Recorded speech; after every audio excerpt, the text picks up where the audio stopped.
12-foot wide, lens-shaped heart sits in the center of Times Square. You can see this crime scene tape still remains after police investigated the crash that happened just yards away. What you're looking at right now around me is the calm after the fourth nor'eastern snowstorm hit New York City in less than 4 weeks.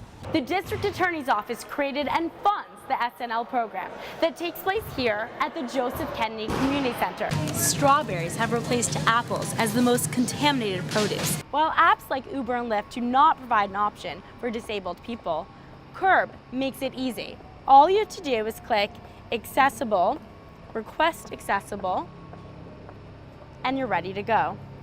With crime rates on the rise in residential buildings, it's important to be alert and aware of your surroundings. And something like this that allows you to see everything around you could save your life. Shh, we have to be quiet because it's a library. But as it turns out, certain demographic traits are linked with reading less. He says that if this plan goes into effect, he's nervous that he might lose his entire business. In Union Square Park, I'm Lindsay Cayne. Back to you. There's a lawsuit on the steps of the New York State Supreme Court alleging the MTA is violating the law because only 24% of New York City subway stations can be accessed by people who need elevators. Not having access to, 3/4 of the subway system affects every aspect of people with disabilities' lives. An agency representing the MTA says adding elevators to all stations would cost at least $10 billion and says its focus is on getting elevators in the most crucial stations before looking at others. But that's not enough for disability rights advocates who were protesting outside of the hearing before it began. So we call on the MTA to create a comprehensive plan where when they do the renovations to the subway stations, they include elevators. Under the Constitution, we are equal citizens. Here at New York Supreme Court, Judge Hagler called both parties to come up with a plan to improve elevator access in New York City subways. The judge wants the MTA and the disability rights advocates to make a decision out of court in private meetings. If the decision can't be made, the judge will then decide for them. Lindsay Cayne, Columbia Television News, Lower Manhattan. John Harrington suddenly lost his father to a heart attack 4 years ago when he was just 8 years old, a formative time in a young boy's life. And John and his dad were extremely close.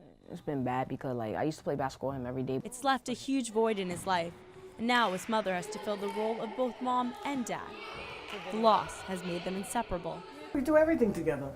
That includes Robin attending John's basketball games with Saturday Night Lights, a program created in 2011 to keep kids ages 11 to 18 off of the streets when organizers say crime rates in the city are the highest Friday and Saturday nights. The organization offers free sports, fitness training, and community activities. Sparkle Ragland is the case manager at SNL in Harlem, where John is a member. With kids, when they have too much time on their hands, they could get into the wrong things, even by accident. The entire program is funded through the DA's Criminal Justice Investment Initiative and is operated by various community organizations. Every Friday night, John plays in a tournament against kids from all of the other SNL programs. Friday and Saturday could be running the streets, but they look forward to come here. Well over half of juvenile arrests were black and almost a third were Hispanic. Organizers hope the SNL program will help those numbers go down by keeping neighborhood kids busy. I know the experience is working for them when they come every day and they don't have to. For Sparkle, overseeing the kids in the program is more than just a job.